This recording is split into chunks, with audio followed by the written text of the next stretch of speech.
Hey, welcome.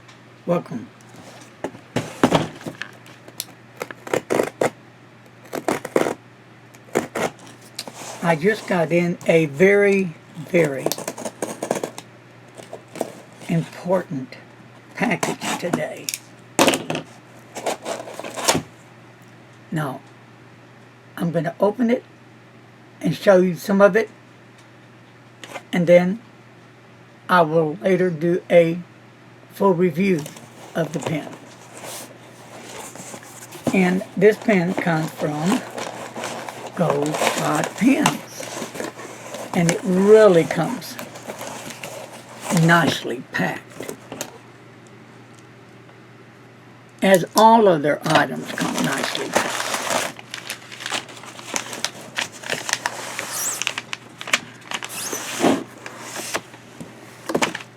And just make sure nothing else is in here. Nothing there. Away. You got a cool catalog. If you haven't got one of these yet from Gold Spot Pens, check them out. Subscribe to their network and see what's happening.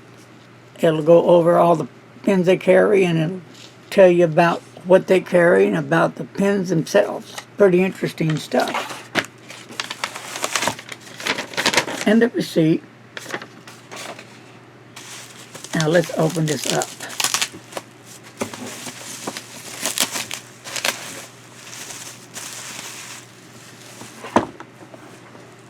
And this is what I got. And this is where I stop until the next video, which will do the unboxing and the review. Cool? Peace. Be safe, my friends, and don't text and drive. Here is the unboxing of the Aurora Optima. Comes in their standard pen case. And here is the amazing fountain pen.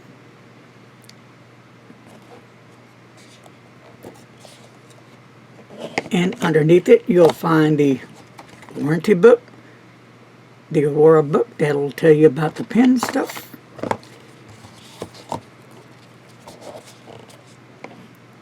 So, my friends, my next step, I will test the pen and see how the pen writes, and I will give a full review from the finial to the end of the barrel to the workings on the inside of the pen as well. Stay safe, my friends, and remember, don't text and drive. Peace out, baby. Okay, now it's the time for the pen review for the Aurora Optima Auraloid. Auraloid. And watch the button. Okay, yeah, okay. Are you ready? I'm ready. If I'm ready, you're ready. We're all ready. So don't go nowhere. Let's check out this fabulous fountain pen. At least I think it's fabulous. All right, here we go with the Aurora Optima. Yeah, I think the pen probably originated about, 2015, 2016? And Aurora has decided to come down on their price a bit, I think, to make them more competitive and hopefully to not only just sell a lot more pens, but to give folks like me a chance to get a delicious pen like this, because at one time they were like $700 or so, but that was a lot of money. But this pen is an amazing pen. And before I get lost into everything I'm talking about, let me give you the length overall of this fountain pen, just like you see it right here. Voila, a packing 5 inches, but it does post. Unscrews first, which is cool feature, and it posts securely, and that makes it a whopping 6 inches. Yay. And the overall weight without any ink in it's about 22 grams. Okay, we're good with that? Okay, now like I just said, it has a nice screw cap, and it has a strong clip that makes it securely fit in your pocket, but easily as well. And the cup has just a downward shape to it that goes into a ball, and that's basically about it. Nice gold trim, looks really great on this blue marble colored that I've chosen. It was kind of tough to pick between the blue and the green. And on top of the finial is black, as it is on the bottom of the barrel, which tapers down. So for those who want to post their pins, are able to post their pins. That's a cool idea. Now, the center band is to die for. Very pronounced Aurora. And then Italy, of course, made in Italy. Then it has some Greek.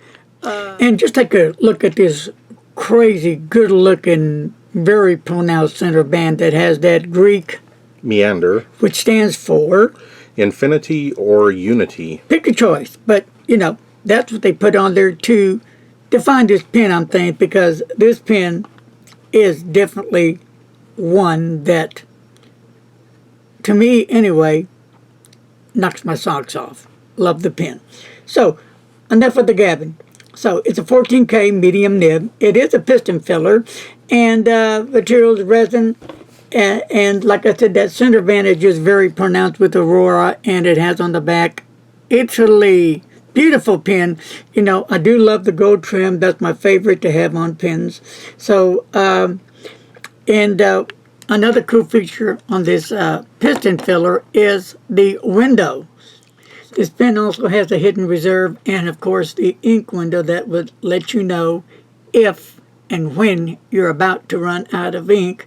And it's a historic pen of the 30s. Okay, so a very cool pen. So what I'm going to do is go right down this barrel, and you're going to see a longer grip section.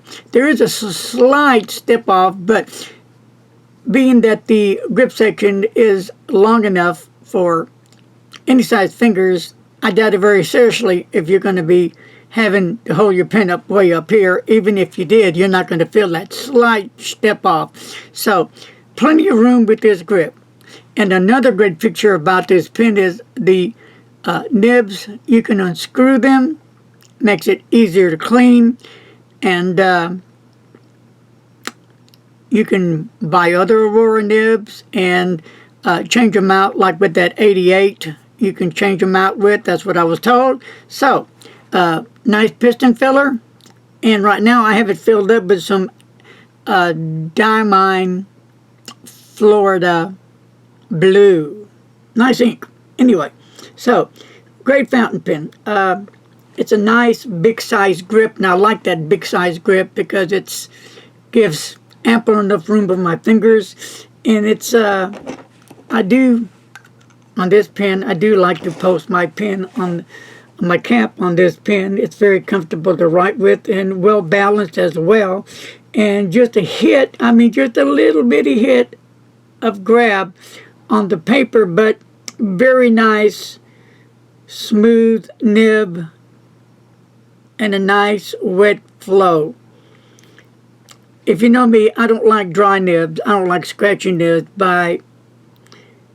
meaning this pen is not a scratchy nib. Just a hint, like I just said, just kind of grabs the paper just a bit, a hair, but nothing that's going to make you freak out or say, oh, this is a horrible nib, because it's not, because it really is a fantastic, great nib.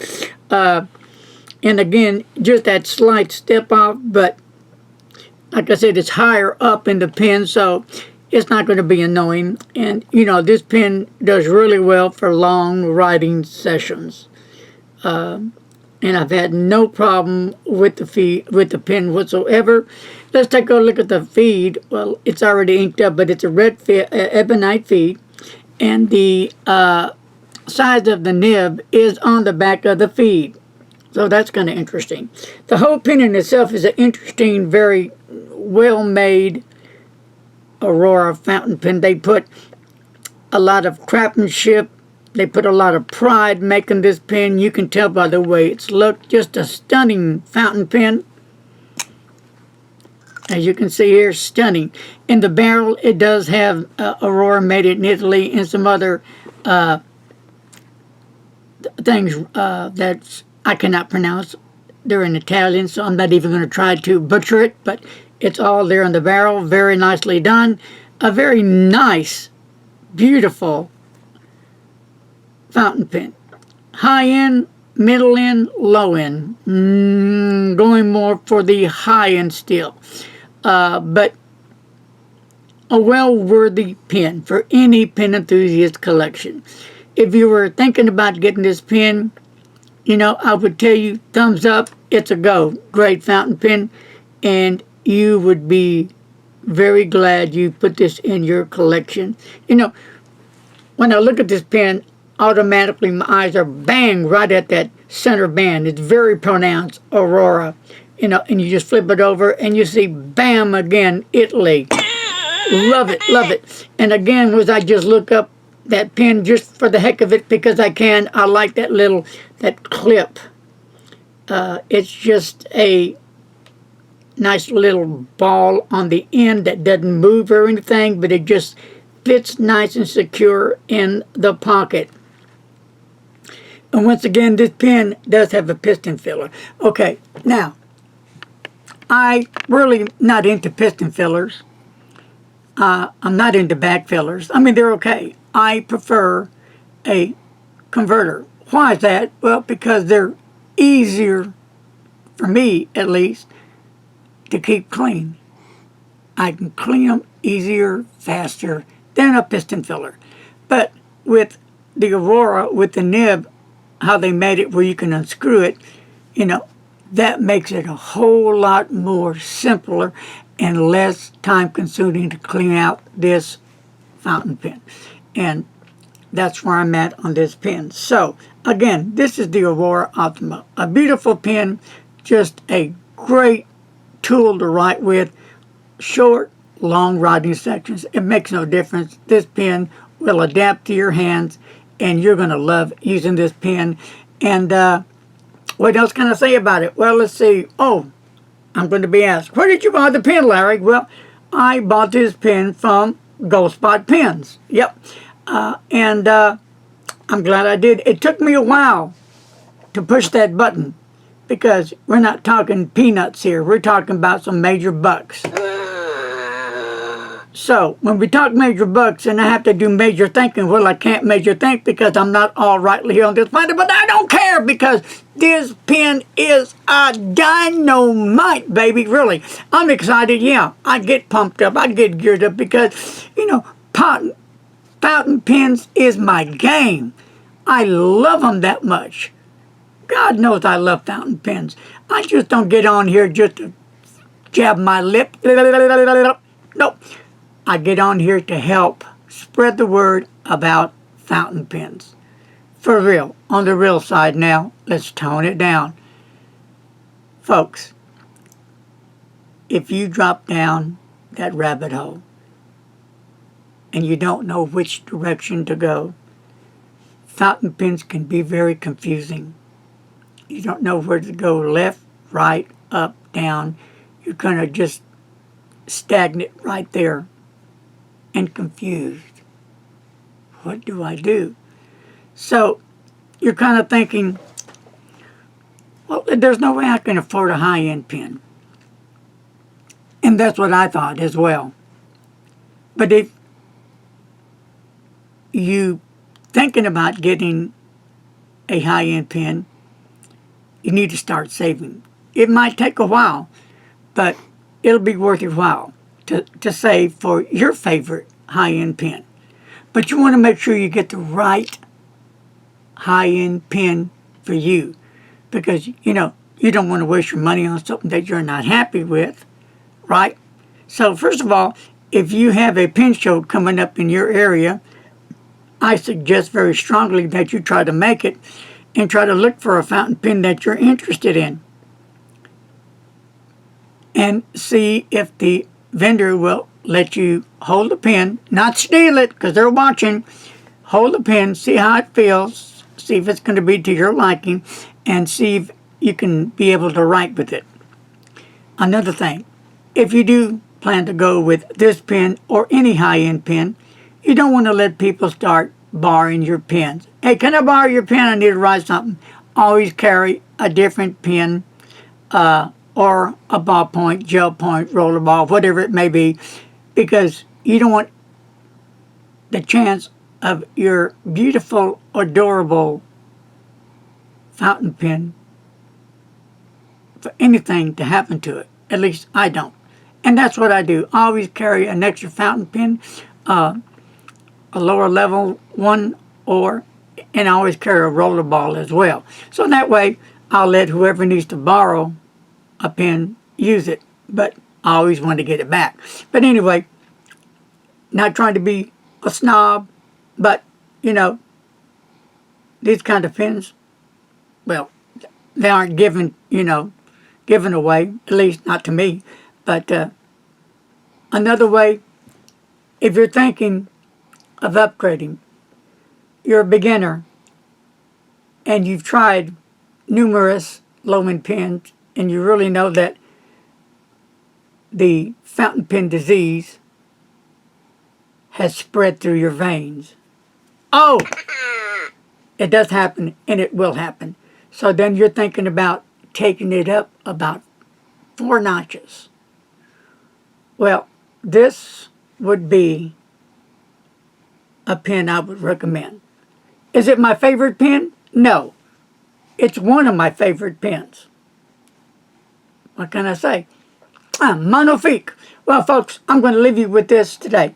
And, my friends, remember, be sure to know what you're buying, because I want you to have a great writing experience so you can keep the fountain pen dream alive. Until my next review, my friends, be safe, and remember, please, I beg of you, don't text and drive. God bless everybody. Have a great day. I'm out of here. Bingo!